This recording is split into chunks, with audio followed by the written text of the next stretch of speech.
We live, guys. We're back. Welcome to Red Line Live. Every Friday, we talk a whole bunch of geeky shit about random stuff.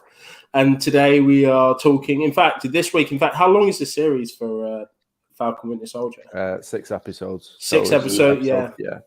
So we've got 4 more episodes to go after today, and we're going to be giving our kind of weekly review on that. So I'm Nick.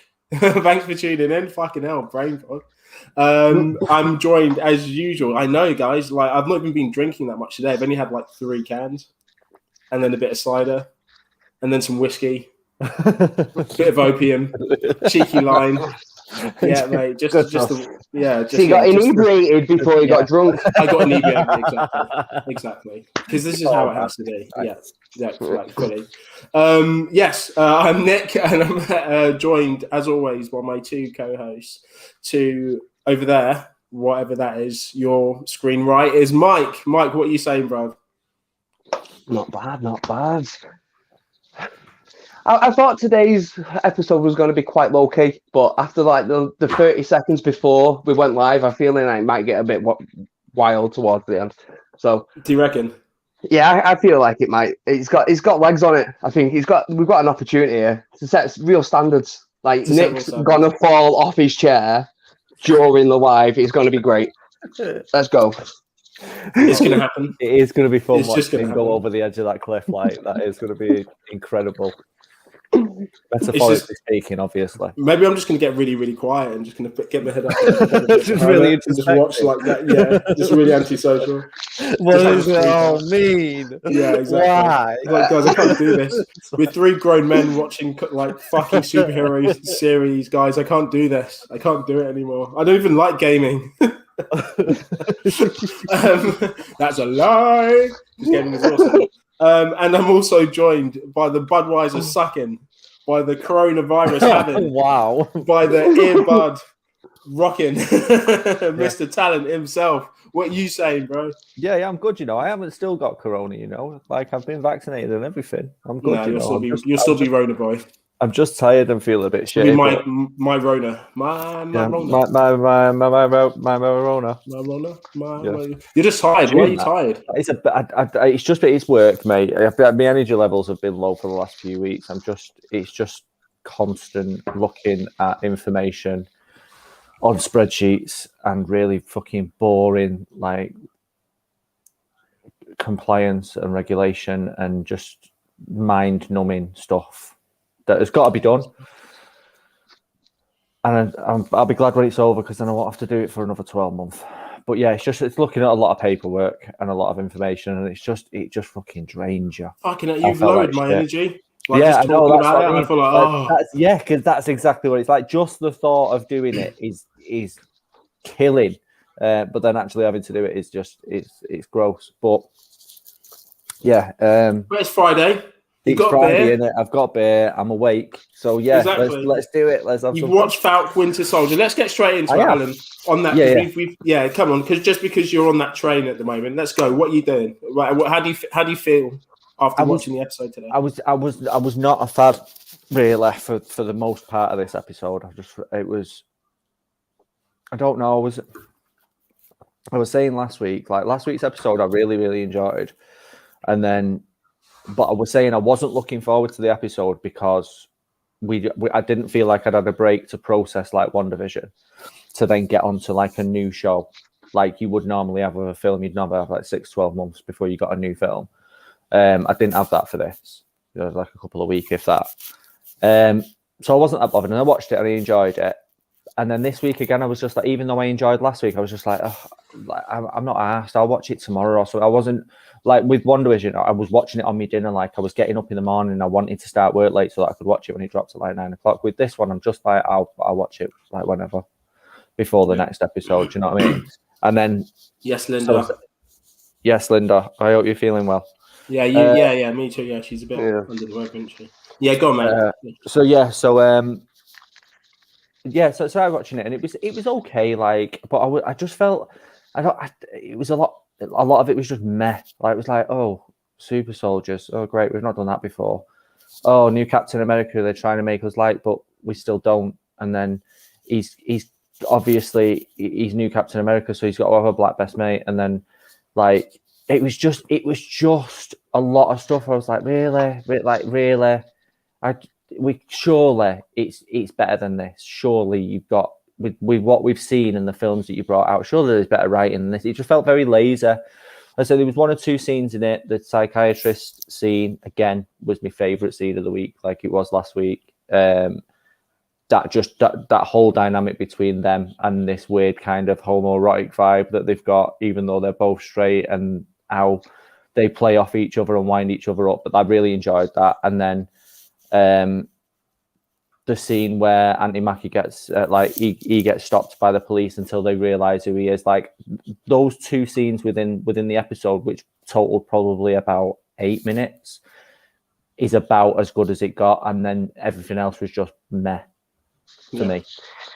Yeah, it wasn't a good episode, and it wasn't a good episode of writing either. Like with WandaVision, when you had the quieter episodes, you know it was building stuff. Like you know what was coming. In this episode, it builds stuff and then tore it down within the same episode. Like it's trying to make you like Cap, the new Cap, and then it was pissed with power within 30 seconds, so you instantly hated him again. So like he was that, then he was, well, we'll talk about Zemo, going to see Zemo, and then revealing 30 seconds later is the cliffhanger. Joe, and it was just like, it was a bunch of stuff but just didn't feel like it made sense. Like it felt like probably a bunch ended up on the cutting floor or is being used in different episodes.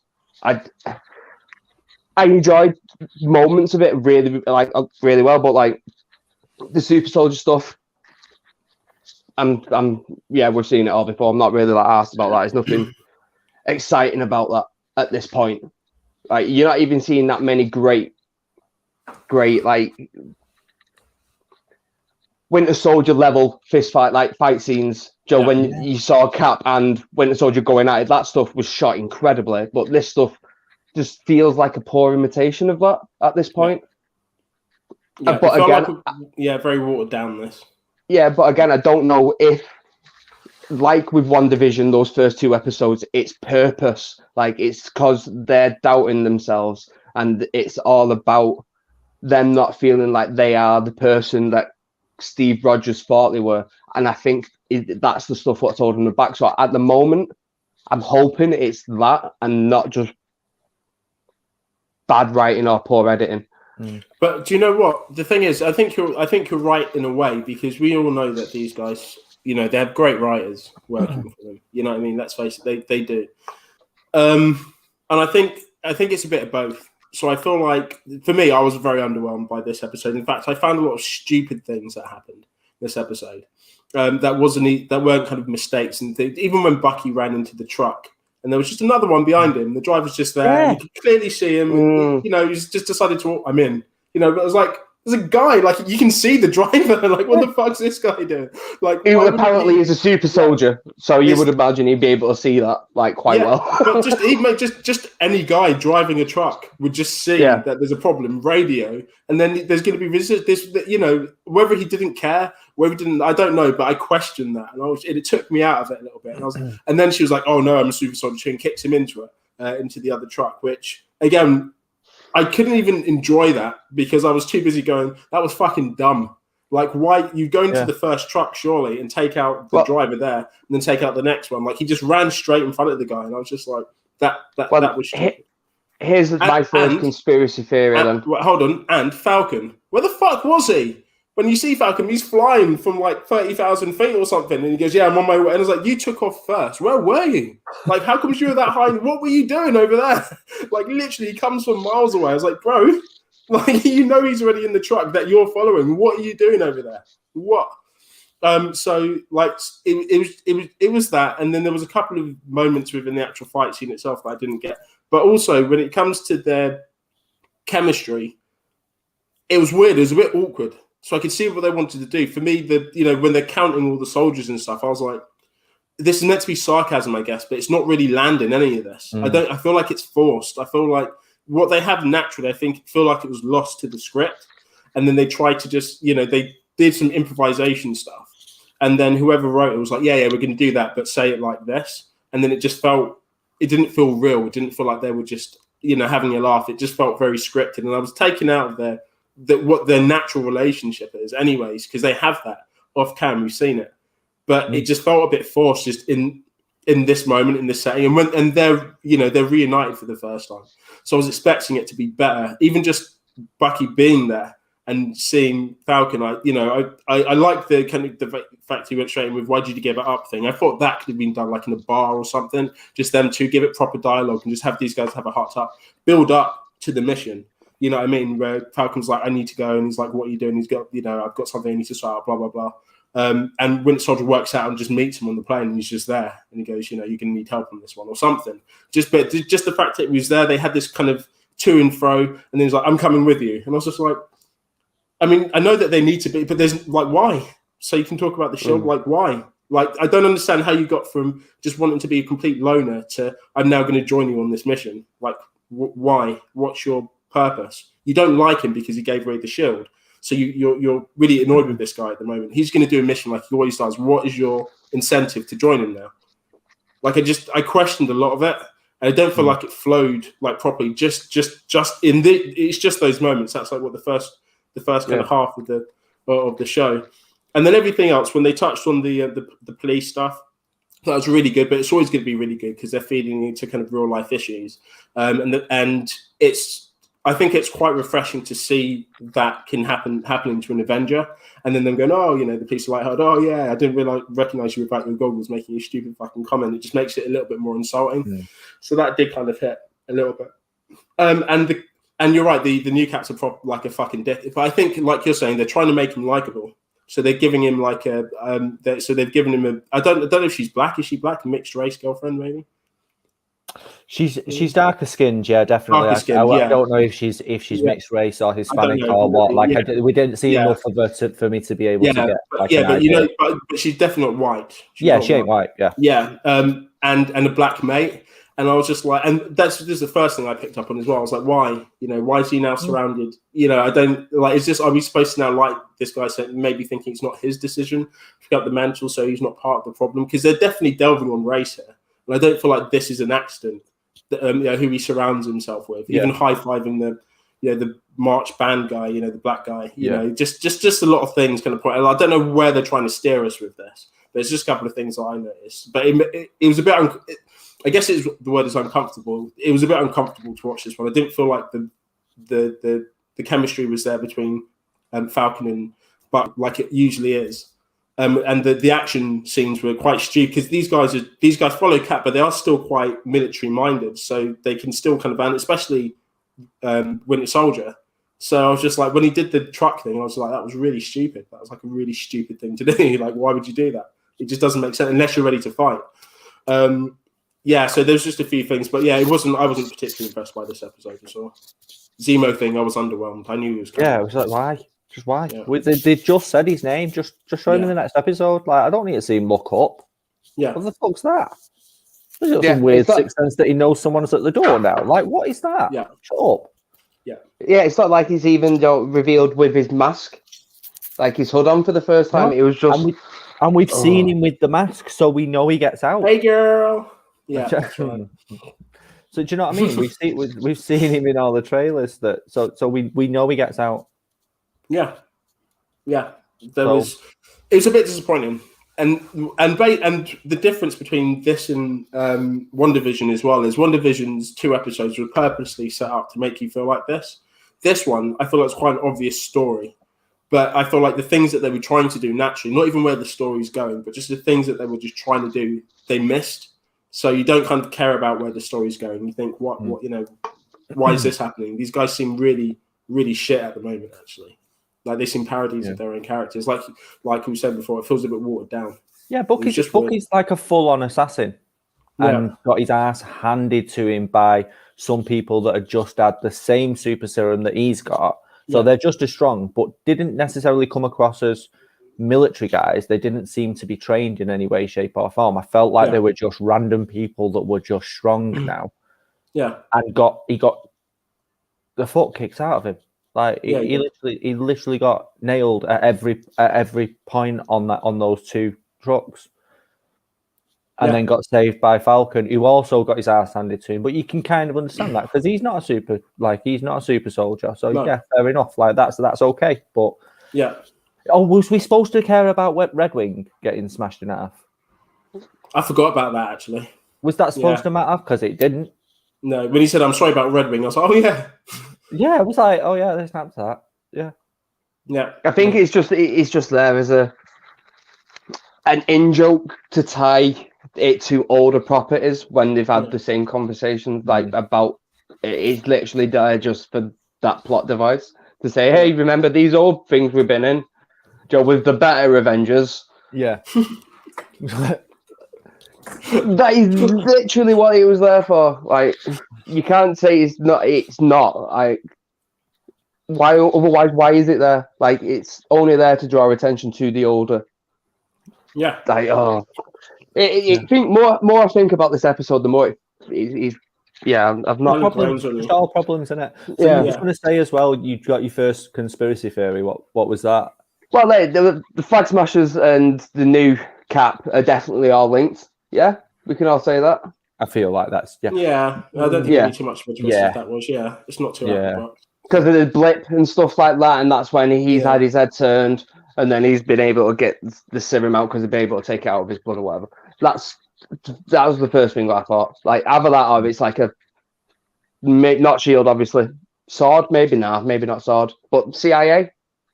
Yeah, involved in like it, that. Because he's definitely not just all the way human. Because you're not throwing a shield like that and catching it like that. And if you, what was that? Gabagoo.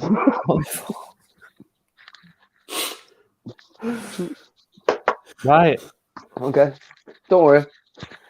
Okay.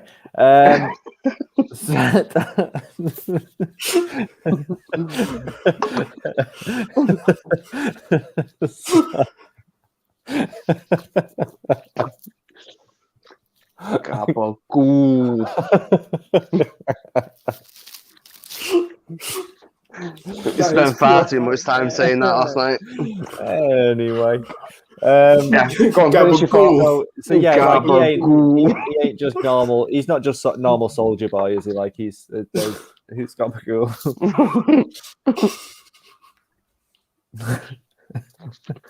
Watch Sopranos, Amy. Sorry, Mike. Al, sorry, go on. No, it's cool. No, I was just saying he ain't human. He's definitely got super soldier serum and he's just hiding it or whatever, and he's the leader, and or he was their leader, and then they've all turned their back on him, and he's that's who they're running from, is him. Like he's part of his old unit. Yeah. So like I was just like, I don't care. Like if he's soldier, I don't care. Exactly. If he's even trying to figure out the story, I don't care. Like who gives I'm trying to figure out what I've seen him in. Do you know what I've seen it? Yeah, the guy who plays Cap, like the new Cap. Like what? It's Kurt Russell and Goldie Hawn's son, isn't it? No, it's not. Yeah. Is it actually? Yeah. Shit. I didn't know you didn't know that. No, it looks like a Boglin when he puts that helmet on. I was like, but he got literally without the helmet. He got none of the genes. Like he got not the good parts from his mum or his dad. Like that's no. No, that's shocked me. Oh, NG doesn't think he knows that he's been super soldiered. Oh, like they stealth serened him. Yeah, and he just told him that he was just really good, and he just thinks he's like I'm just super good. Yeah, I jump on grenades, and because I've got a Is he that stupid? Makes him thick as well as ugly, then doesn't it? That would actually. I'd actually quite like that. Fuck up, Captain America. You stupid, ugly cunt. If he didn't know, and the last scene of the season was just him sat in a room like crying because he's just realised how dumb he is. Yeah. Then yeah, I'd be for that. I'd be okay with it. Yeah. Would you be up for the first properly dumb supervillain then?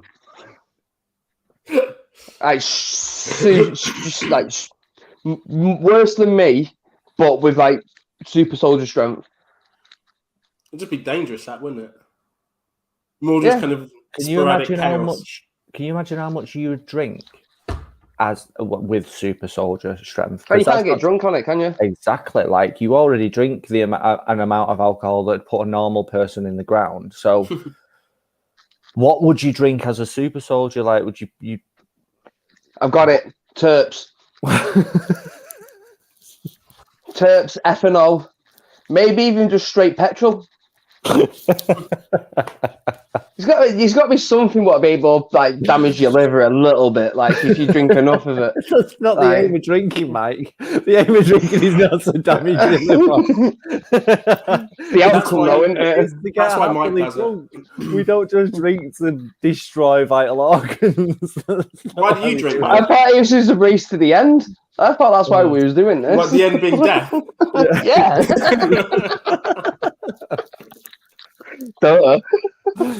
Spit to the finish. Just did you say why do I drink? Yeah, why do you drink then? If not to feel die. Something, just to feel something. Anything. Regret. Regret normally, isn't it? Oh, why did I do that? Shame.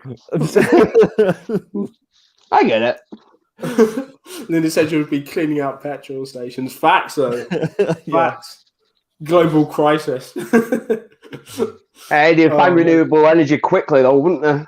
Yeah, that's true. They'd have to. If you think about that, I'd be like a weird superhero in that aspect. Get rid of fossil fuels because I would be drinking them. Like an anti-hero. Yeah. Yeah. What happens when you run out? Would you be like the opposite of Captain Planet then? Nah. But you still be saving the planet. Yeah, but it's closer to like Godzilla, Joey. He absorbs the shit, like the nuclear waste and stuff. It's more of that.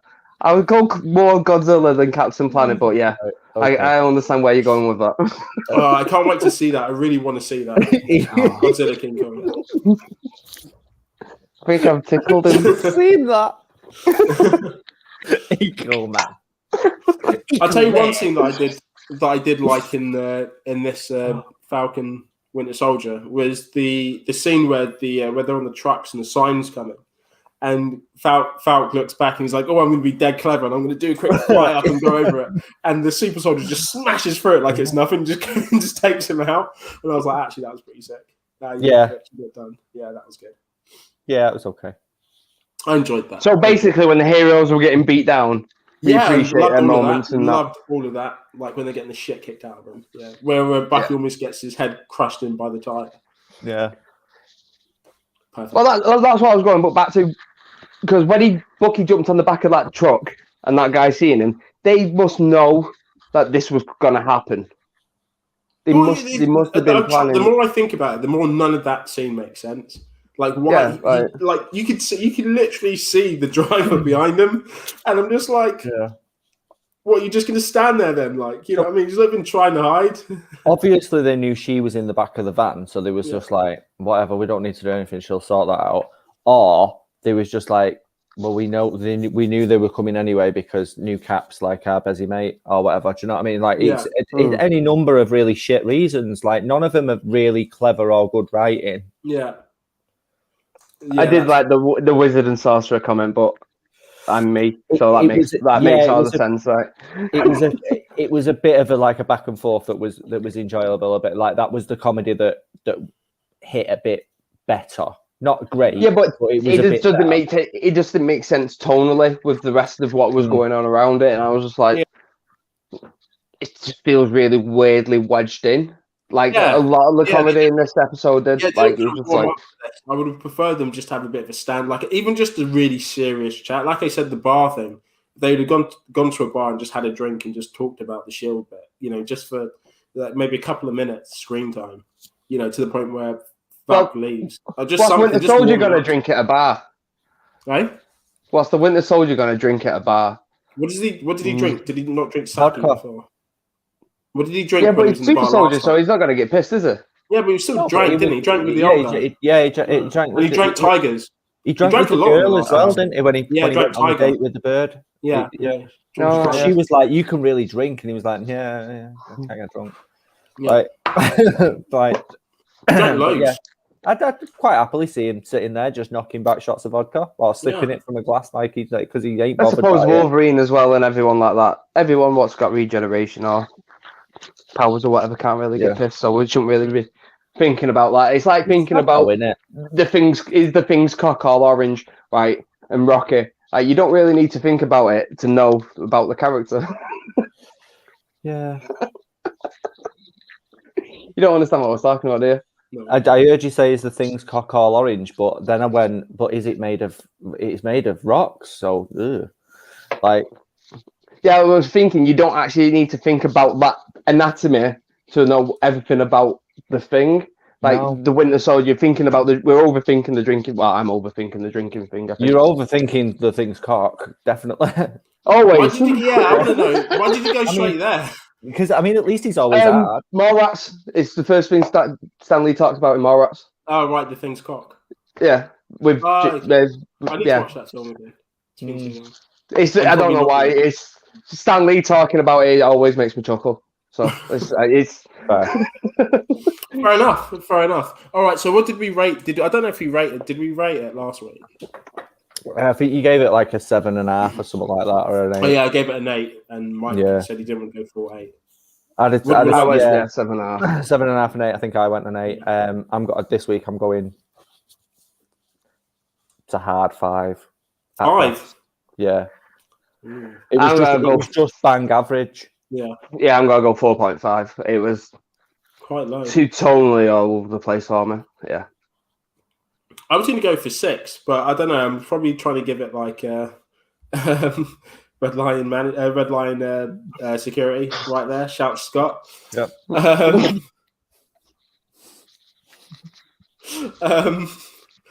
don't know. I don't really know. I'm probably 5.5. I'll give it because I'm between a 5 and a 6. So it's an even 15 out of 30. I watch it again. It had, I know, again entertaining elements to it. I think it. I was saying to Mike earlier, I think it deserves another watch. I think I need to give it another watch. But for me, like on first viewing, it just didn't really hit. Hopefully, it's one of them episodes that when you've watched the full season, it'll all make sense. Like when we all saw The Dark World and everyone hated it, and then we watched Endgame and it made sense. It made that film better. Did we not say that? Did we not say Endgame was the best for Dark World? Yeah, because it is, and it makes well more sense and everything, and it makes Thor: The Dark World watchable because you know what is happening off camera. Yeah. Do you know what I mean? Like it elevates that film that came before it. Maybe this is going to be one of them episodes where we get to the end of the season and go, oh, do you know what? Episode 2 wasn't that bad, because it linked into this, and this, which was a surprise. But it's not because episode 3 was so shit. It's another universe, isn't it? Episode 3 is just like the scene from Silence of the Lambs where Clarice is talking to Lecter in the cell, and it's just a whole episode of Bucky and Falcon just talking to Zemo through a wall. I can see them do that, Like that's that, and yeah. I don't do you know what? I wouldn't mind an episode like that. So if they had if they were talking to Zemo and Zemo done before he can help them, they need to solve these fucking puzzles that he's put around the fucking city. Do you like Phone Booth? Kind of. He's just talking to them. Yeah. They've got to go. They've got to go sort all these fucking this shit out, and then he's going to help them all work it out. So they have to work together to be able to do this, and this is when they become that'd link back into Civil War as well when they're fighting Spider-Man and he says, "Is that coming out of you?" And then as they're walking back from Zemo's cell, someone should Spider-Man him. What? What did you just say at the end of that? It's not someone should what? Should Spider-Man him. Just come in the face. That's what happens in Silence of the Lambs. I thought that's what you meant, and I just didn't want to believe it. Someone should just Spider-Man them as they're walking back once this is all done. Do we see who it is? Is it just going to be like a flurry of? No, but then Zemo talks them to death. You've muted yourself, Mike. Martin Freeman.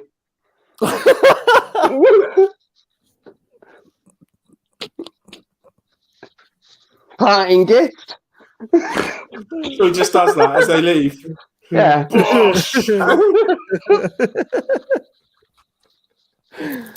Oh dear.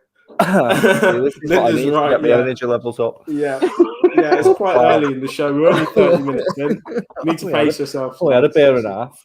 Yeah. Oh Jesus! I told you we had the opportunity to do great things there. Yeah. All right. So pretty underwhelmed by that, which is a shame because I think we was all quite excited after the first episode. Aye. And I feel like they could have done a lot with this one. Mm.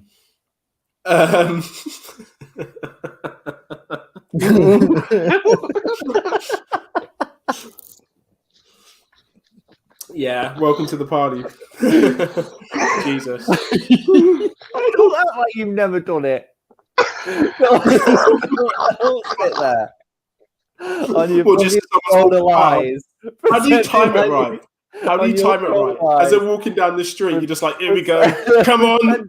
Here we go. That you never flicked fucking come anywhere. It's all in the wrist, isn't it, Alan? Yeah, it's all like it's all in the wrist. You've got to stop it because you need zero remnants on your hand. It's got to go somewhere and it can't be on your hand. It has to go. Wow. Wow.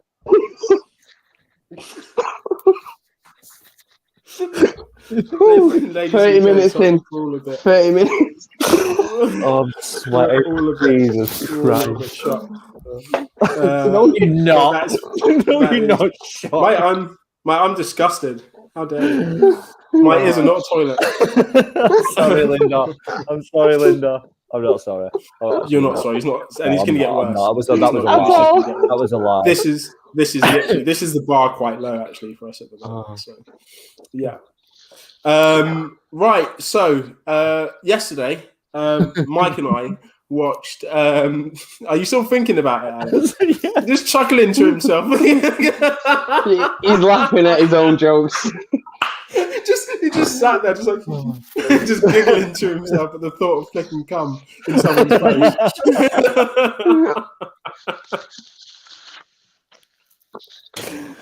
Oh, Jesus. Good times. Good times. Jesus. Anywho, should we try and get past this? I feel like that's what she said.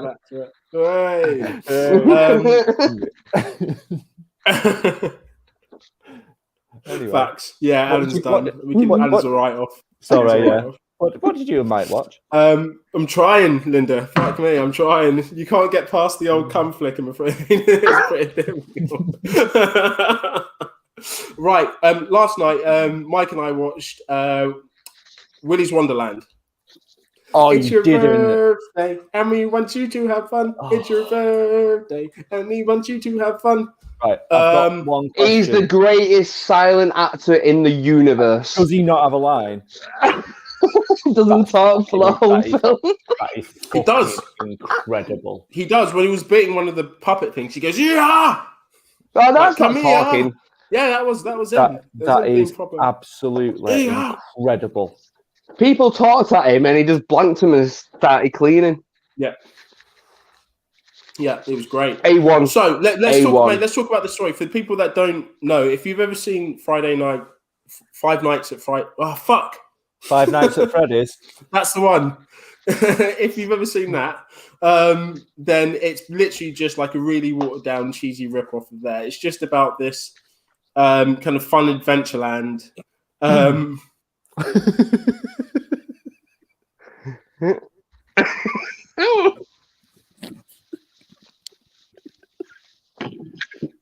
You didn't even mean it as well. That is incredible.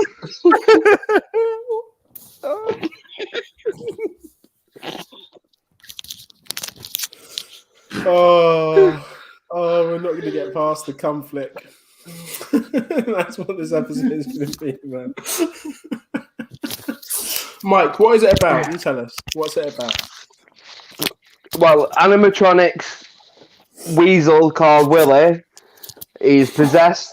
Don't know why. He never explains why. Like, from what I remember of the film. They do explain. Do they? Yeah, there's like these murderers or something. Do you know when they had that weird churchy scene right at the end? This is just at the Not point. really. literally just getting. This is when we was all just getting really fucked. I grabbed onto it like we needed it, and they all had like they was all like murderers, and they put their souls like into the animatronics, and then the townspeople sacrificed others, so the robots wouldn't. I remember that part now. Yeah, wouldn't kill the townspeople. It was fun. It was fucking stupid shit. Like it was so horribly trash. I couldn't even enjoy it in a fun way. It was so fucking dumb. I enjoyed it. They hit all that, mate. You would. It's definitely your film. Nick Cage just needs to walk about, and you'd be happy. Strut. Mate. He doesn't walk. He struts. He did strut, mate. He did strut in this. And I said when we watched it, I swear he's playing the same guy he did in Gone in 60 Seconds. Wow. Literally, I think it's the same guy because they're obsessed with cars. Yes, Linda, I did watch it, but it was just fucking terrible. Mate, they hit every single fucking horror trope ever. They had they had the slut, they had the black guy. They had like they were together. They were together. Yeah. Like they tied like multiple ones in together. Multiple ones because horror tropes did. So I take it the slut and the black guy died first then. Oh yeah, I mean fairly close if it wasn't first. Yeah, we kind of having sex. Oh, obviously mid acts. Screen sorters you can't have sex in a horror film. It's one of the rules. Break the rule. Yeah, it was. Yeah, they got killed. Yeah, and then there was. Do you know what? It was so unreal. I remember sat there, kind of half cut, and then saying to Mike, "There's no way any of these people would all be friends. Like they're literally just like if you look at like I don't know if you're going to college or something, you've got like a booklet for different colleges, and there's just all the kind of guys smiling together, and it's like none of these lot. There'd have to be like a Hispanic one in a wheelchair, black guy." You know, they're just picking the wheelchair one. Yeah, the wheelchair one, the black one, Hispanic. You know, just the Asian woman. The cast of Glee. Just like all the unlikely people that would generally kind of merge together.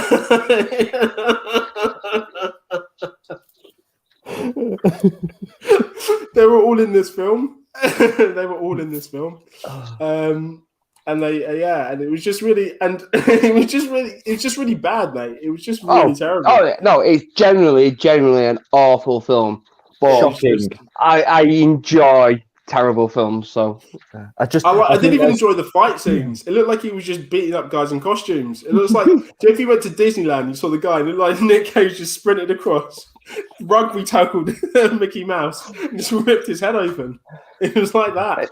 And they didn't look like he held back. He just actually generally beat these guys into a hospital. He did. He looked like he generally, you could see the actual actors in there kind of doing that. Just smacking their heads in. It was great. Good fun. You know, like there was supposed to be a safe word, but no one knew what it was. Yeah. The first thing he did is punch their teeth out. In the zone, he couldn't talk anyway. So yeah. I feel like it takes a special kind of actor to go from almost award-winning to non-speaking part. Like normally that progression is the other way around. Non-speaking lead. Normally that progression is the other way around. Normally you don't get a speaking part and then you build up to having like awards. Whereas Nick Cage did the Nick Cage thing and did it the other way, where he started good and then Maverick, and then grew to having no lines. Yeah, he doesn't need them. It's all in the face. It's all in the face, bro. I think the film just give him the look, bro. Just give him the look and kill people. It's like a vampire. I think the whole film would have been a lot better if none of them had lines, to be honest. I would have watched the shit out of that as a proper silent film. It would be more entertaining. It would have been a really good silent film with that like oldie timey silent music. Yeah, it'd have been really creepy. Yeah. That would have been better. All the words, all the lines are just black screen in between takes, in between shots and stuff. It'd be fucking brilliant. That'd been great. That'd been gabagool. Gabagool. I feel like we should. Nick's good at editing. Maybe we could take all the words out of the film, like re-edit it, and put our own slides in of what they should have said.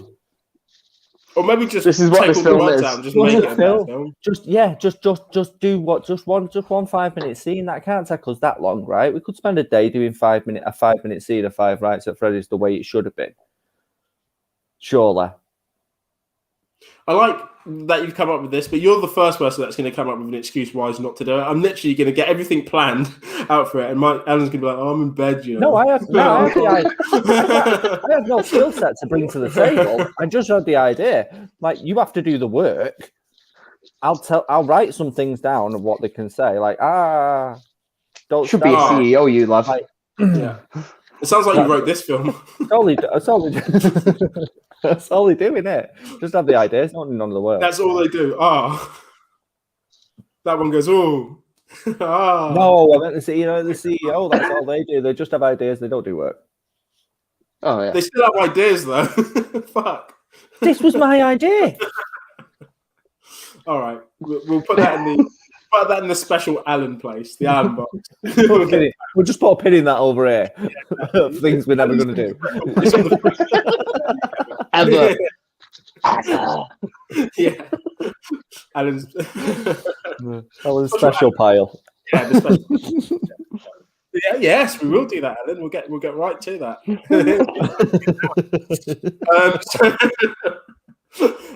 So there was a trailer that was out today, and it was The Suicide Squad. I don't have a song for that. What could the Suicide Squad be?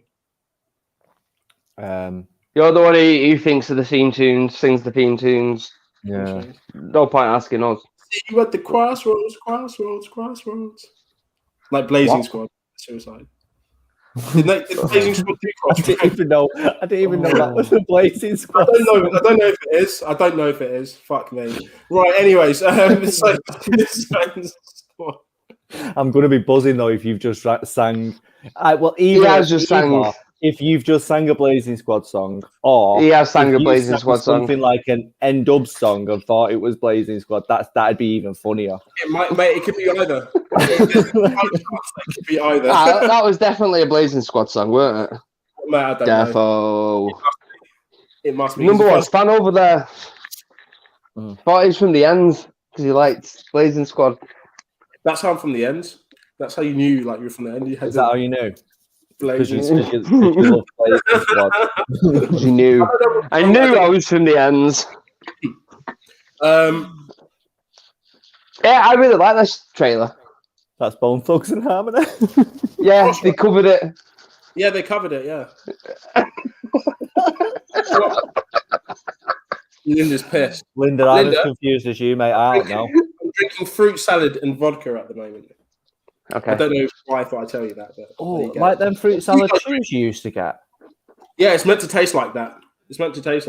Does it? Because I feel like the words "meant to" aren't supposed to be in that. Joey, fucking the Aldi one. Fuck me, that's pretty good. That's fucking beautiful. I'll have a bit of that, yeah. Change back to me childhood. When fruit salad mixer is the most enthusiastic review of the night. It's when you get inebriated before you start drinking, right? It's incredible. Oh, you two really should stop getting inebriated before you get drunk. It is delicious. It is delicious, Linda. It is delicious. You should try it. Vodka, bit of fruit salad. Jobs are good. Is it the one from Aldi? One from Aldi, yeah. And they got the cherry lips ones as well. The cherry lips one's banging. I had a bottle of that the other day. Yeah, the root beer is really good as well. Did you try root beer? 37p a bottle. No, mate. I could do the bit though. Try it. It's beautiful. That. Mate, we're literally. What's Linda drinking? What are you guys drinking as well? Not just Linda, just everyone. Oh, an organic Malbec. Oh, is it healthy? Is it alcoholic? Yeah, but it's just going to be one glass of red wine, isn't it? One glass of red wine is good for you. If your glass is massive, say. They're like the size of the fucking glass. I'd say 4 or 5 glasses of red wine. A bottle of red wine is good for you. Yeah, a bottle of red wine. I don't know anyone that drinks a glass of red wine. Also counts. So just necking it from the bottle doesn't count. You don't have another glass, are you? I was going to say Blazing Squad, Suicide Squad. What did I love it. Guys, the trailer's out on Red Lion picture Facebook page. I shared it maybe 3 or 4 hours ago. Give it a watch if you haven't seen it yet, and comment below what you think about it. Yeah, go watch it so that you can tell us how shit it looks. Yeah, I love it, but I'm a big James Gunn fan anyway, and the fact that they're basically making what is early 80s, late 70s action film, but with literally the most pointless set of characters you've ever seen. Yeah. I mean, it's incredible. Like, you've got Mr. Polka Dot Man there, is wild. Like, all he can do is throw spots. What the piss is that? I mean, can't wait, honestly. There's King Shark as well. Nom nom nom. As Steven Seagal. If it was Steven Seagal, that'd be better. But if it was Steven Seagal, it'd be better. It's the other punchy one. Sylvester Stallone. That's the one. The other punchy one. Mate, what's Polka Dot special superpower? He can throw polka dots. So if he throws a dot at you and it lands on you, does it put a hole in you? No. What does it do? What does it do? Colours. It's coloured spots. Like throw colours, like light. like polka dot spots. I don't understand how you're not understanding this. He throws polka dots. That's it.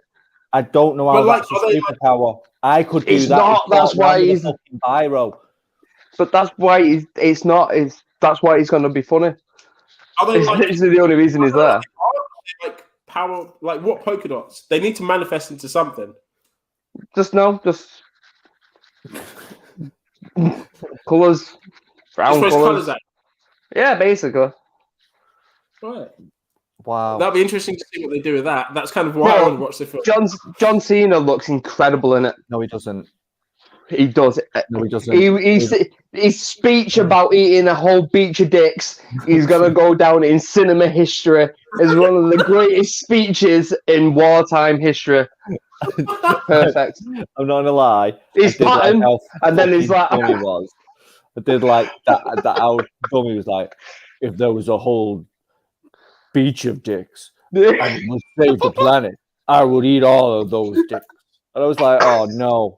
No, I actually found myself smiling at it and then thinking I hated myself for a second. Because so it's Captain America, but taken to the extreme. Like, he would literally kill everyone for world peace. That's how fucking dumb he is, right? I can't wait. And because he's all yoked up anyway, it's just going to be... And he's got genuinely good comic timing. Yeah, he actually has. He's going to play very much, I feel, like Drax. So very, very dry and dumb and on the nose. Yeah, and it's just going to be... Yeah, I'm all right but with genuine, actual dick jokes. I can see why Mike's going to... I can really see why Mike's going to enjoy it. It is literally made for me. How do you feel about that? Not a problem in this, to be fair. Like, he was not the issue with. He was all right, you know. Like, he just was normal Idris. I like that he drops a couple of swear words. I like that in the comic book film. So I was like, yeah, okay, fair enough. But I think it's going to be a better character than Deadshot. Yeah, probably. He's obviously with it being, as soon as I seen it come up as a Red Band trailer, I was like, oh, okay, that interested me straight away. So I was like, right, because I just figured it was just the same old PG bullshit that Warner Brothers normally do. So as soon as I seen the Red Band, I was like, oh, right, that's interested me straight away. But then the way King Shark looks, the ridiculous costumes that just look fucking awful. Yeah, well, I think that's the part of the joy of it, because it is set basically in the 70s, Joe, with that is very much the 1970s comic book look. Yeah. Like, it is, and it is literally the closest thing I think you can get to a true DC comic from the time. Yeah, I mean, even Harley Quinn, who I loved in the first Suicide Squad, absolutely loved her, and then I liked her slightly less in the Emancipation of whatever it was fucking called, Birds of Prey shite, and then that film was fucking trash. What was that? She wasn't. But she wasn't the problem with that film, and then. And then in this one, again, it feels like when Jennifer Lawrence got to Mystique and she'd done 3 films and she just couldn't be asked anymore. Yeah, I didn't like her as Harley Quinn, anyways.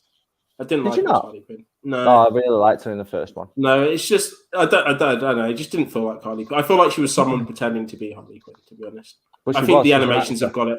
I feel like.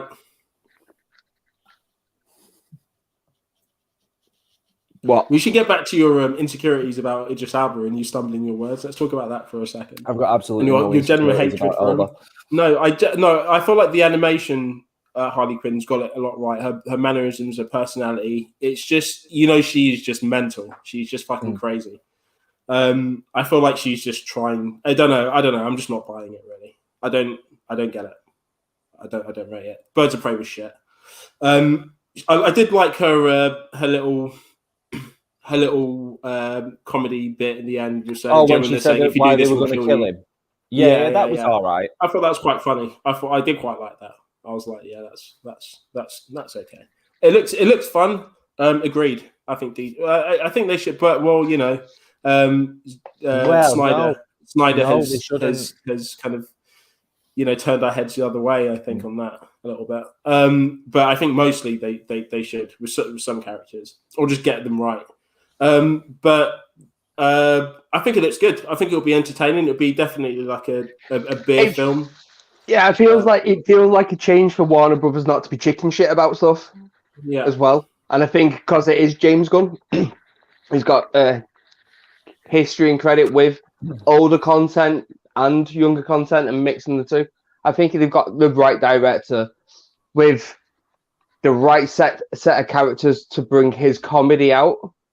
And it's gonna be brutally horrible at times, but comedically, like King Shark ripping someone in two, but from head to crotch, that was lovely, top stuff. Instead of just ripping him from it's just gonna be.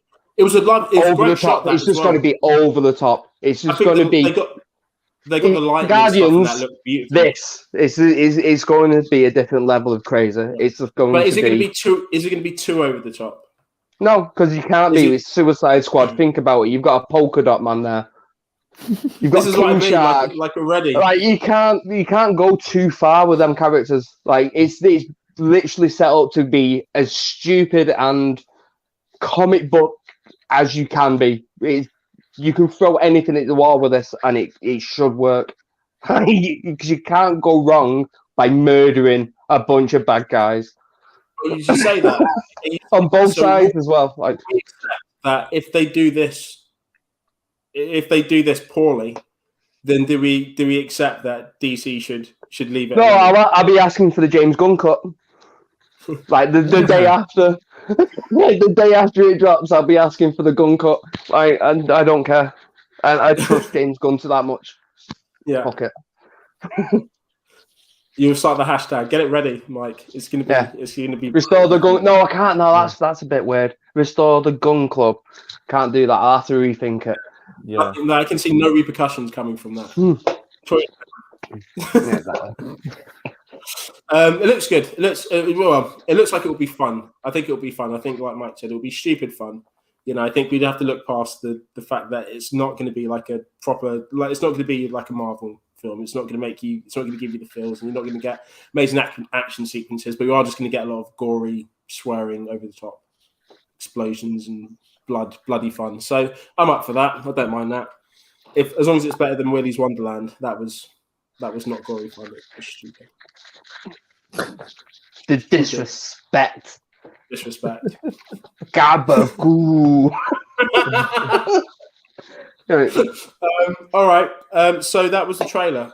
Al, do you have a pick for us this week? Oh, give a fuck. No, I haven't had any time. So I've not had any time to think about anything. I have one job, yeah, and that was it, and I've not done it. So just for shits and gigs, while we was talking about, what did we say before? Oh, the Silence of the Lambs Winter Falcon thing that made me laugh, obviously. So for you, what are two films that are completely different that you would love to see just smashed together into one story? Oh, that's fun. Oh, the Jungle Book animation in the Predator. Oh, that works. Yeah, I like that. Fun. That would be fucking brilliant. Like talking animals, balloons there, and then just the Pred in there taking people out. That'd be great. I'd enjoy watching that. It would be so stupid, but it would be like amazing to watch. I'd love to see that. Nice, I like Boondock that. Saints.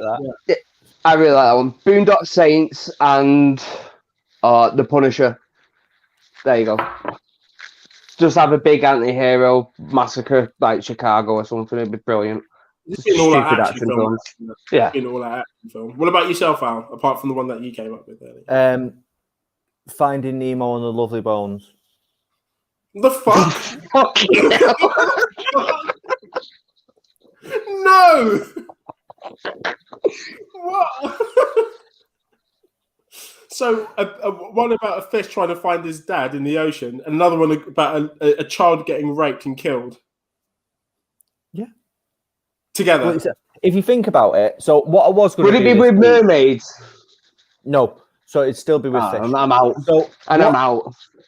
What I was going to do this week was I'd seen a thing a couple of weeks ago that was obscure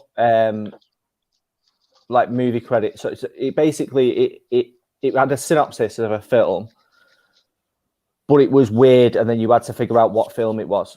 So for Finding Nemo, it was like guess the film, and it was like it starts off and with a serial killer killing loads of people and severely maiming a baby who then becomes disabled, whose dad's overprotective, won't let him go to school, then he runs away from home, gets kidnapped and kept captive for so long, then escapes prison, all the while his dad's trying to find him with a mentally disabled woman.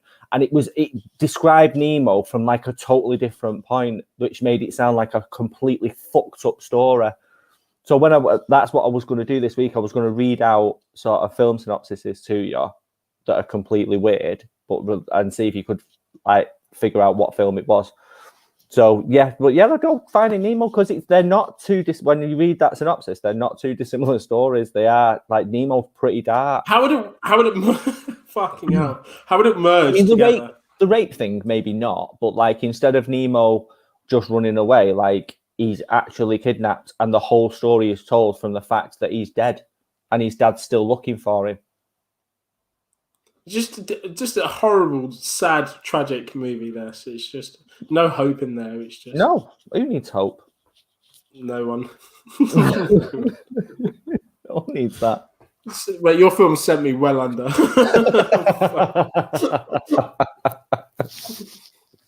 Fucking hell. That was a good one though. That was a good one. I quite like that. Should we try another one? Yeah. Go on. You go again. I'll have to think. This is quite. You guys have a go as well if you're watching. Try and have a go. Two films that you'd like to see that wouldn't work but would work together. Like it shouldn't work but would actually work together. The ones I'm thinking of are just obvious, like things like RoboCop versus Terminator, or something like that. Batman versus Alien. That's two similar films, though. Batman versus Alien would be sick.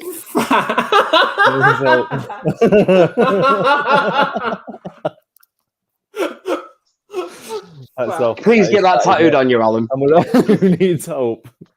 Yeah. But, mate, you're not wrong. You're not wrong. That's true. That's true. It might have to be made, Mike. Shout out Mortality. We're trying again, Mike. So we're trying to think of two other things that would blend together. That could work. That shouldn't. Okay. Oh, I got one. Cool Runnings and The Fan.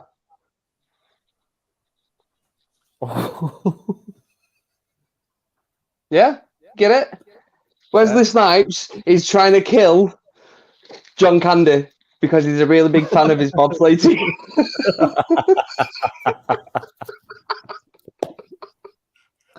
And there's my film basically put out on Disney Plus, obviously. I've got a cracker. I have got a cracker. Mrs. Doubtfire and Psycho. Okay. How are you going to do that? Because it's Norman Bates, isn't it? Like dressed as his mum. But he's babysitting kids for his ex-wife. What is it with you and kids dying? Why do you want kids to die? Have your children done something to you? Like, no, they're all right. They're safe, by the way. Can someone call the police? I feel like he's trying to talk to us. This is quite... the first time you can kind of go, all right, it's maybe... No. The second time, no, mate, something's up. Coincidence, Free's not okay. It's a bit weird now, Alan, to be honest. His next one's gonna be Scum and Schindler's List.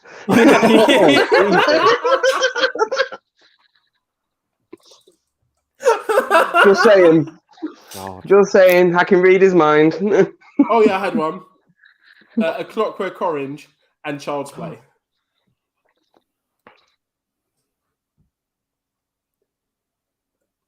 So just wait a second. Are all the gang Chucky? Nope. No, they're being hunted by Chucky. They're all going to be hunted by Chucky. Yeah, they're all going to be hunted. We're going to try and recondition Chucky into actually being a nice baby doll. Nope. Maybe they try that at the end. But it just doesn't work. But Chucky just storms the milk club. Just starts killing everyone. They've got to get out. Right. I'd like to see it. Because they'll be all talking like, you hoity-toity piece of plastic with their milk. Then Chucky about, I'm going to cut your balls off. It'll be great. Oh, I've got another one for Finding Nemo. Just leave the child massacres. Stop. Jaws and Finding Nemo is perfect. But it's kind of in there. Bruce again. Bruce is already in there.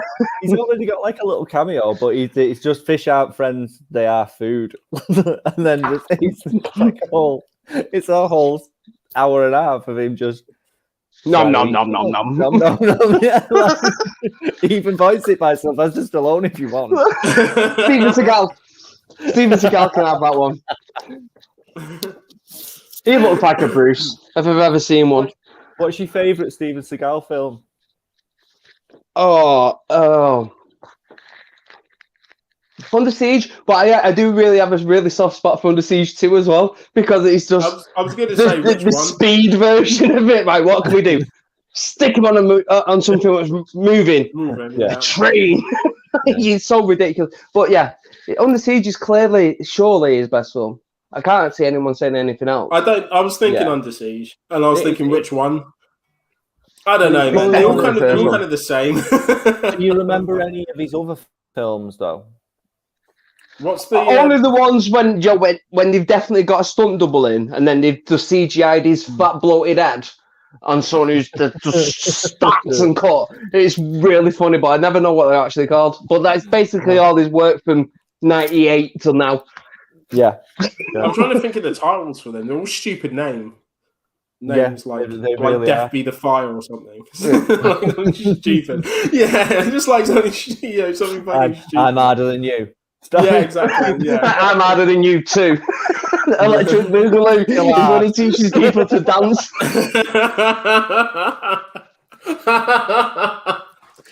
Capoeira. Oh, mate. The one with T-Back. There's one. Steven Seagal was shit. Preach, NG. Let's talk about it.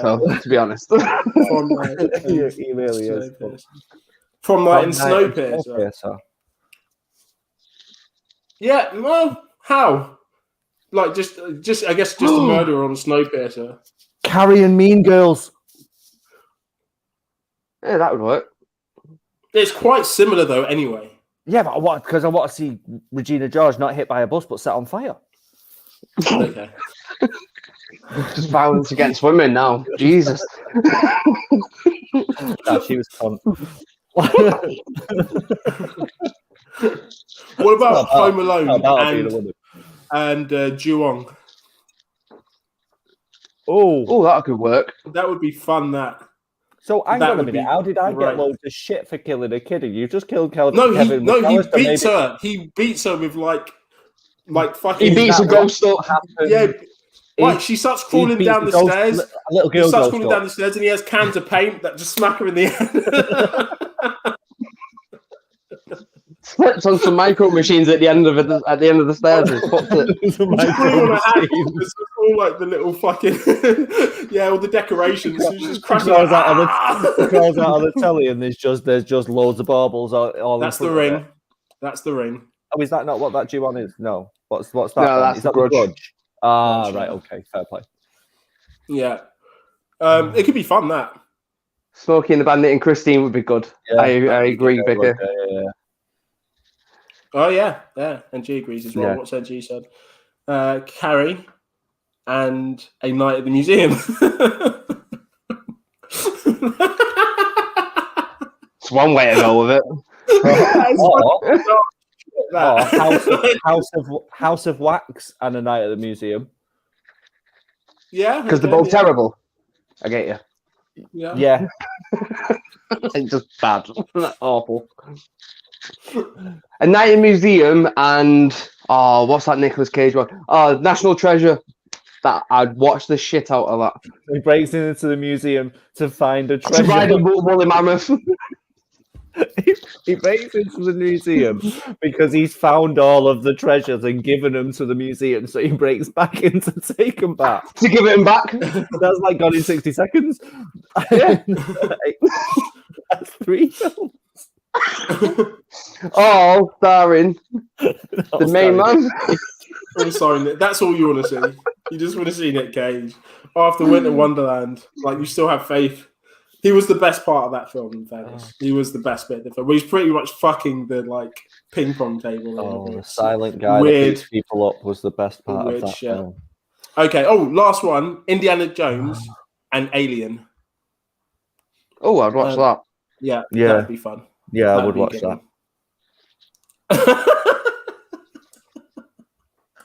I watched The Winged Serpent the other day, actually.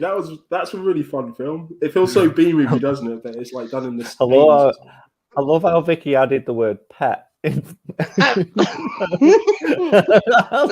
to train your pet dragon.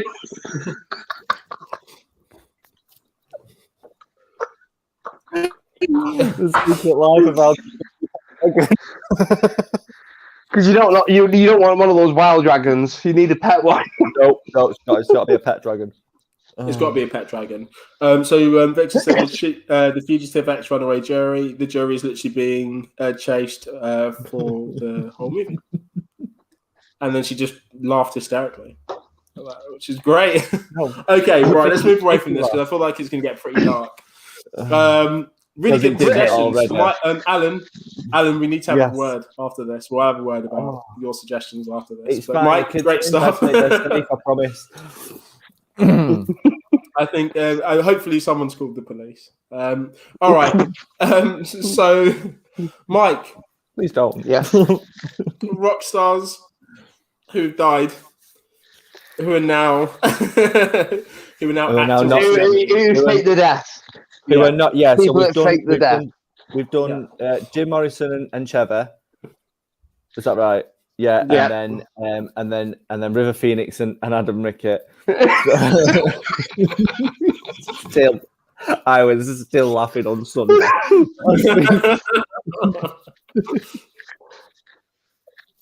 So I generally am struggling for this one.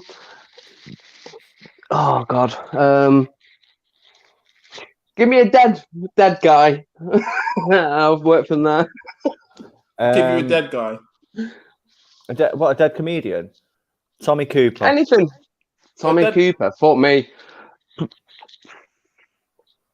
No one looked like Tommy Cooper. He looked like he'd been hit by 16 spades. Like his head was massive. Balloon head. Right. So he didn't. So Tommy Cooper didn't die. He faked his death and then become Brian Harvey. And we only found out when he run over his own head in his car and his head blew. But as we all know, Tommy Cooper was banging to Weeze as well. So okay. There you go.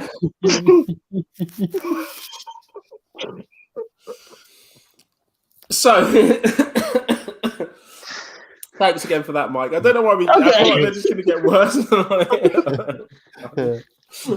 I'll generally try and figure a better one out at some point. That was great. One thing that I wanted to talk to you about. Did you guys see the fan-made Batman movie on YouTube called Dying Is Easy? Nope. No.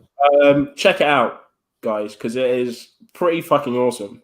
I remember there was a bunch of people in DC forums talking about it. And then they've done a lot of fan-made stuff. They've done a bunch of Star Wars stuff that is fucking incredible. But yeah, there was one about Batman. I thought, all right, fucking hell, it's gonna be a dude in the costume, and it's pretty fucking good. It's actually really well done. There's elements of it that I that look like they're fan-made, but there's a lot of it that feel like an actual Batman film. And I thought, actually, DC have a long way to go, I think, when it comes to making films and how they depict Batman, because this is it. This was it. It was a fan-made movie. Check it out. Dying Is Easy, guys. If you go on YouTube or whatever, or you're on YouTube now, but just check it out after this podcast or whatever. It is pretty good. All right. Is there anything else anyone wants? Just while you said Batman, yeah, just before you, because I saw Amy's comment before, I did watch Justice League. I fucking loved it. Absolutely loved it. It's so good. So good. Favorite scenes? Problems. There is problems. We already knew that. The Flash slow-mo scene where he rips out of his shoes to save what I'm assuming is Iris in the car. Yeah. Doesn't give a shit about the guy who's picked up his burger and he's crashing. Doesn't care about him. Nah, he's his own fault. He did. In fact, I forgot that he didn't do anything about that until you've now just mentioned it. He was like, you done that to you? He Barry Allen basically went, you done fucked up. Yeah. And let him crash. Yeah. I want to play with my dogs. That's all I was thinking. Even Harry was like, I love how he just casually just grabbed the sausage and put it in his pocket, ready so he could feed the dogs and get a job. I was like, the way that the difference between the original cut and this for that character alone was insane. Just right, it was a totally different person, totally different story. I rated the Flash. Fucking loved him. Loved it. That we got. Are we all right with spoilers now? I put spoilers on the title. Mate, go nuts. So yeah, we've already talked about like child death and stuff. You know, might as well. Okay, cool. Go all out, mate. That we got Martian Manhunter. I was like, because I did not expect that at all. Didn't see it coming. Yeah, it did look like he'd been like made with a bag of hammers, though, doesn't it? I quite liked the look of it, though. I liked that it was toned down and it wasn't like super green like he is in the comics. Like he's very like fluorescent in the animation and stuff like that. I liked that they toned it down. The stuff at the end, like all the stuff at the end, all of it. Yeah, pretty much. Every part of the epilogue. But yeah, I just absolutely fucking loved it. 4 hours, 4 and whatever, 4 hours. 4 hours went by like that. Like I wasn't, like I could have watched another couple hours. Yeah, not a problem. I felt like at the end of it, I was like, I could carry on watching this. Yeah. Or I want to see another one. Most definitely. I want to see 2 and 3. Yeah. I want to see Justice League 2, Justice League 3, and all of them to be that type of length. Yeah. Like I have no care about that. But even Superman at the end, like like the end fight when I said like, because I'd said last week, that's what annoyed me most about the original Justice League cut. was that as soon as Superman turned up, Steppenwolf just wasn't an issue anymore. Like no, that's one was one I scared of asked him. you as well, and I was like, "Do you reckon is that like a major issue?" Because I was like, "Fuck," because that's literally what happens. Yeah, it's the way that Superman takes him down that he just you can see that he's not right. He's damaged goods. He's just laying into him like a. This is what I loved about it, though. In the first film, like he starts fighting Steppenwolf, then he hears like a family in distress, and he flies off. And then he goes to save them, and he comes back and he's like, "Oh, is this guy still bothering you?" He's like, "Yes, because you haven't defeated him yet. Like you just fucked off for no reason." But it felt like the bit where he's literally punching him and then lasering him and then punching him. It felt like it was just ripped out of Green Streets. Like it was brutal. Yeah. Loved it. And even when you see like where the camera pans up to Batman, he's still hearing the thumping on the floor, even as it's still going. I was like, he's still like he's and they're all kind of a little bit taken aback by it as well. Like shit, is someone going to kind of calm down? Yeah. And I was like, when he cuts his arm off, and I was would you? That's fucking Superman. Yeah, mate, I'd spark up me. I'd be like, fucking love it. Just wait when he does his horn and steps on him. It's great, mate. The fatality at the end, I rated everyone for. It was brilliant. That's the only time I want to see Wonder Woman in slow motion. When she's doing shit like that, what makes sense is what makes sense totally, and fitting within the film. Exactly, mate. They send him back. They send him all a message, bruv. I'm telling you, they could have just sent him back how he was. It was a fucking fatality. That was a Mortal Kombat fatality, as far as I'm concerned. It was insane. It was great. Loved it. At the end, I was like, say it was a message. It was don't come here. I'll cut your fucking head off as well. They sent him back a message. Like the Avengers wouldn't do shit like that. You know what I mean? That was brutal. And it was great, and I loved it. DC, yes, well done. More of that shit. Great. Does anyone have anything else before we move to pick of the week, mate? Thanks for that, Alan, because we didn't get your feedback last. Nah, it's cool. It's cool. I saw the comment before from Amy, and I forgot to mention it at the time. So, mate, good shout, NG. Anyone want to go on to anything before we get our pick of the week?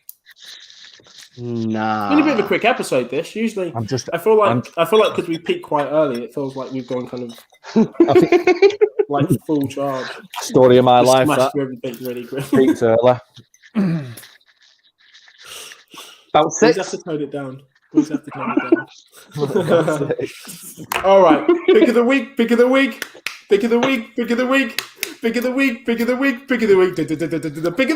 Woo! I should get like that, man. I'll get Rick Charles to do it. Shout out Rick Charles Media. I'll get him to I'll get Rick Charles to make a pick of the week theme. We'll just have to do it. Pick of the week, guys. Does anyone have a pick of the week this week? No. And you guys watching as well. What's your pick of the week? I'm gonna go with Platoon. Oh, great film. It's just a special war film. I haven't watched it in about 3 years, but out of all the Vietnam films, there's a couple that are really, really good. Everyone's loving the pick of the week. Everyone hated it. I still hate it. Don't worry. That's why everyone watches pick of the week. Platoon. Yeah, out of all the Vietnam War films, it is Full Metal Jacket. For me, Platoon. I mean, just incredible. I remember watching that as a teenager, Platoon, and just thinking, this is amazing. I love this film. I really do want to see Cherry. As Linda said, she's watched. I really, really want to watch that. I've heard. I watched that the other day when Linda was talking about it as well. I thought I'd get on board with that. That was it was a good film. It was good. I feel like it. Actually, no. There were certain parts where I thought, it's kind of dragging this. I just want to see how it ends because I guess I was a bit nervous for the character. But anyways, you need to watch it. I won't spoil it. Watch it, and then you'll understand. But I was satisfied with it. It was really good film. Platoon, great shout, man. Absolutely great shout. What about yourself, Al? I haven't. Again, I've not really thought about it. I've not really had time. I have got a pick just because something happened this week that I never thought had happened, but it did. I was on the phone to Vicky at the time when it happened and at work. So I don't know if you'll have seen it. My pick of the week is it's a Robin Williams film called What Dreams May Come, and it's just a really stunningly beautifully told story about love and what could possibly be after we're here. And it's just like a special film for me. And yeah, that's mine for this week. If you've not seen it, go and watch it. It'll break your fucking heart. Is it a crying film, like a depressing? Yeah, but in kind of almost in a really good way. Like it's about the nature of love, and it's just in all its different forms. It's just a really, really beautiful film. Nice. Not all forms. Not all forms, but in different forms. We get what you mean. Like what forms, Mike? What forms? I don't know. Alan's the one you got to ask about that. These the sick ones. What forms are you referring to? Anyways, Mike, do you know I've improvised my pick of the week, and it's only because I watched it the other day. Because the last time I saw it was years ago. I was definitely a kid at the time. And you've reminded me of it, Mike, and you've reminded me of it, Alan. And my pick of the week is going to be Good Morning Vietnam. Robin Williams, love it. That is a very nice mix of the two films that me and Mike picked. It really is, and for me, it still makes me laugh now. And he's so ridiculous in it, but he goes through so much pain during the whole course, and he's still trying to put on this smiley, brave face. Robin Williams, he's. I know you love him, Alan, anyways, but I think like acting wise, he was so good, wasn't he? And it was all in the eyes, and he had a good way of looking happy but masking pain, which I guess was normal because of like real life circumstances, whether it was acting or not. But it paid off in this film definitely, and his biggest kind of triumph throughout the whole thing is to make other people happy, to give the guys that are going out to war hope. It's a bit where he meets them all on the track, so I forgot about that scene. And even watching that, I was like, oh, man. Because you kind of see them and they're all like excited to see him, and you kind of waving them off. And you see that last one just kind of wave at him as they kind of turn and like just about to go into battle, man. It's heartbreaking. At the time, just watching go, and I was like, this is such a beautiful film. It's just so well made. So yeah, Good Morning Vietnam is my one. It's just everything about him and as an actor. I think just the films that he's catalogue, his performances, just everything. It was just classic after stellar performance, just ridiculous. And then flubber. But that's what everyone's got a stinker in their closet, Mike. But I rate flubber. It's an entertaining film. It's believable, like flying cars and shit, bro. Right, but everyone's got a stinker. I'll give you that. But he is, like I've already said. I said this multiple times. He is my all-time favorite actor. Will always be my favorite actor. And it's a testament to how much I loved him. That I just could not watch any of his films for a really, really long time after he died because I didn't want to believe that he was fucking dead. Yeah. Very much the way your Vicky will be when Betty White dies, or the way you'll be when Kurt Russell dies. Like, do you know what I mean? You just Who will I be? I don't know who you love that much. Mark Hamill. Don't. I was going to say there's no don't matter. There you go. One. Yeah, I knew like Mark Hamill. That would kill me. Yeah, that would kill me. Yeah, like that would literally kill. I'd look at my arm and I'll just burst out into tears. I'll just wait. No, that would. Whereas me, Steven Seagal.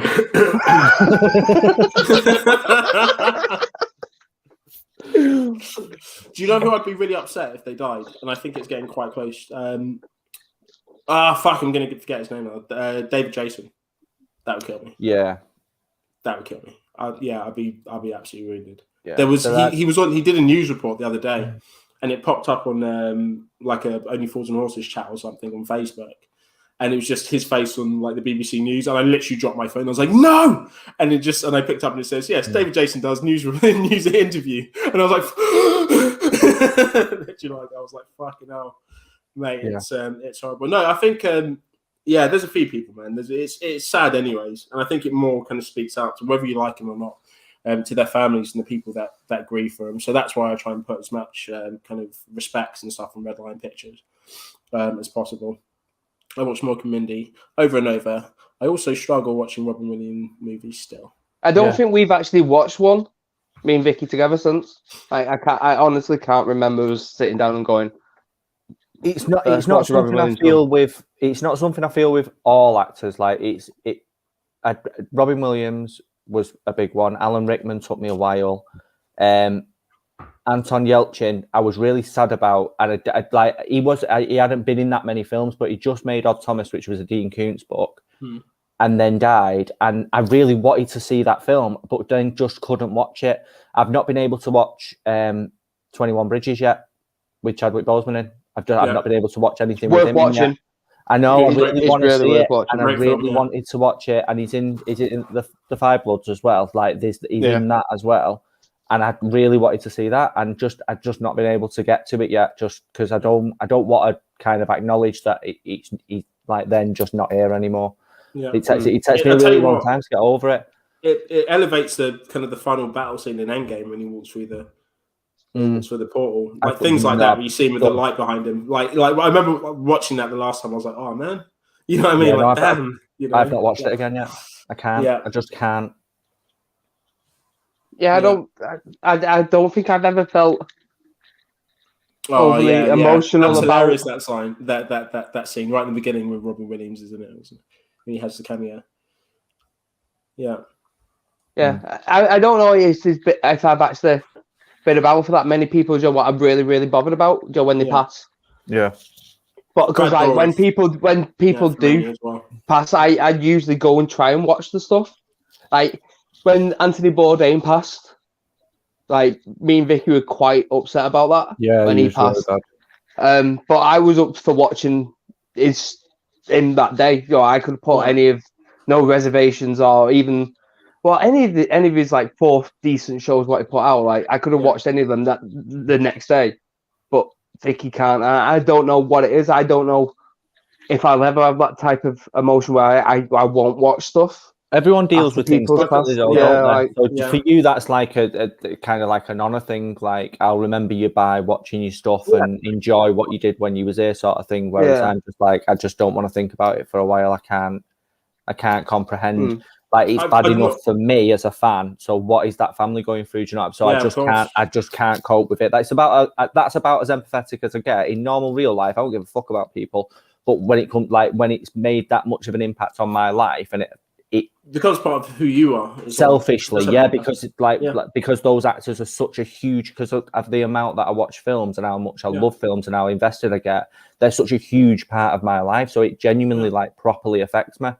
That's why I say David Jason, like literally Only Fools and Horses. I was literally raised with it, you know. And you've seen it for the good, the bad. He's made like I just put it on now, you know, like in the background when the kids are or whatever, you know. And it's like it like even still like the jokes still hit. It's just something I've been like brought up with. So I think for me that would probably be the first one, because I even seeing him on like doing an interview, just talking about his new book or whatever. But literally, I was just like, no, because he's getting on in it. He's getting a bit old. Yeah. So I was just like, yeah. So, but I think that would probably be my first one. It would be hard to watch another Only Fools and Horses after that. I'd like to say that I would probably take Mike's stance in it and honor him by watching these movies. Or I just don't think I'm that strong. Yeah. Oh, it's nothing about being strong. I mean, it's just handling it in different ways. I think it's the difference between idolizing the person and idolizing their art. Yeah. I like with Bourdain, I didn't know him as a person, but I really appreciated what he put out into the world art-wise, like with his shows, or even like when you see like in my podcast, like back in the day and stuff like that. I felt like a connection to him because he had a weird, really horrible, rough time when he was growing up, like, and he was addicted to drugs and stuff like that, and then he come out of it, and then he's just this wild guy what traveled the world, eating everything, drinking everything, doing whatever he fucking wanted. And I understood that. Wanting to do that more than caring about him as a person. It doesn't. I didn't mean it to sound as cold as it does, but that's what it was like. Yeah, but I think you're right, and that's like Chadwick Boseman for me. It's like I know it's sad, But for me, like I would still just watch his films. I know he's passed. Like you said, that one scene in Endgame made me go, it made me almost kind of go, what a shame. You know, I mean, still young, we still had so much left to give. It's a bit of a shame, but I still watch it. I don't feel like I feel like, oh my god. But that's the difference, because I respect him as an artist. I respect what he did, and who he was on screen, on camera. But I didn't know the guy as a person. With David Jason, I felt like I'd grown up with it, and so I've seen all these different things. That's why I think it would affect me perhaps more. I think maybe it won't. Maybe I'll just be like, it's a shame. Maybe I don't know if I genuinely don't know if I'll find out that feeling until Kurt Russell dies. Genuinely. Yeah. I don't know if we've got a couple on the watch list, haven't we, Mike? We're going to keep an eye out for one or two, but it's not many. Like what I from being a kid. I mean, like from being like 5, 6, and being obsessed. Like it's no one close to that. So when Nicolas Cage dies. Oh no, that would be a kick in the dick. Don't get it wrong. So that's what I mean. It'd be a kick in the dick, like it'll be a kick in the dick. But again, I wouldn't stop watching. If I found out he died, I'd still probably put Con Air on that night. Yeah, like just because. Yeah, put the bunny back in the box. And it's that laugh. Like I'll always have that kind of. I'll always have like a loving thought about these people. So and I never really knew them. So I don't know if again. I suppose when you're feeling like particularly low and stuff like that, stuff like Big Trouble in Little China is something that you turn to pull you out of a hole. So that's exactly, obviously, if like God forbid it's in a fucking hopefully it's in a really long time, but when Kurt Russell does finally pass, like that is probably something where you go. He's not. I'm like a child. Forever. He's gonna live forever. He's a god. Right, okay. Right, okay. Technically, he is like an ancient, all-powerful god, and the father of Star-Lord. So so technically he is that. I love the fact that they actually called him Ego. That is just incredible. The perfect last name. I just never thought I was going to see a man's face on the side of a planet, and Marvel they just went, like I just thought they'd kind of shy away from it a bit because it's a big studio and that's way too out there. But James Gunn just went, nah, planet face. Big planet face.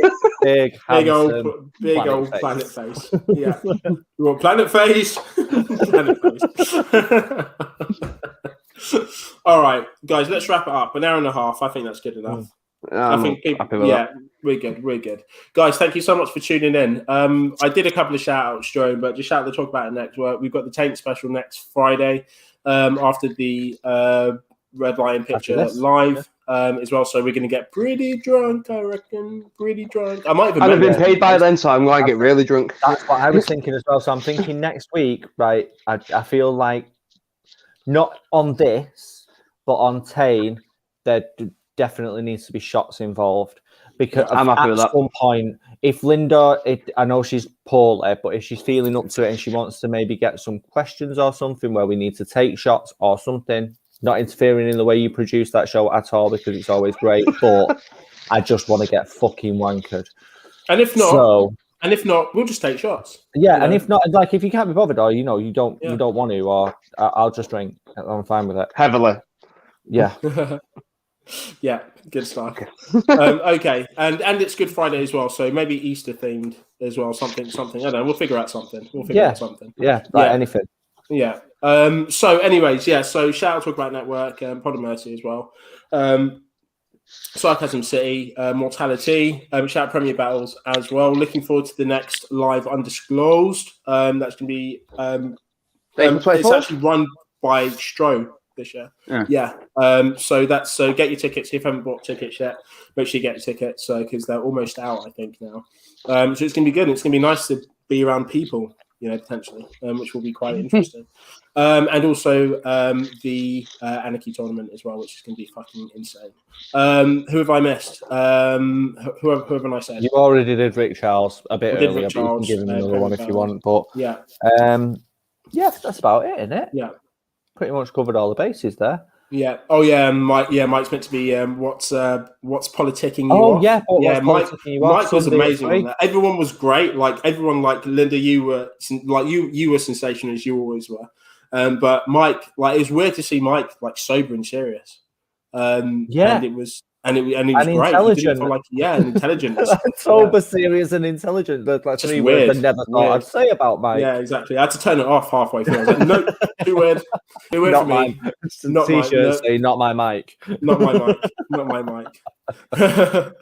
Night NG, night Linda, and night Vix. Thank you guys for tuning in. Make sure you tune in next week for the Red Line Live and of course to talk about a network special. Next week we're going to be talking about the next episode of Falcon and Winter Soldier. Hopefully it'll be better than this one and we'll probably wrangle some other things to do as well. So yeah, absolute shouts to everyone.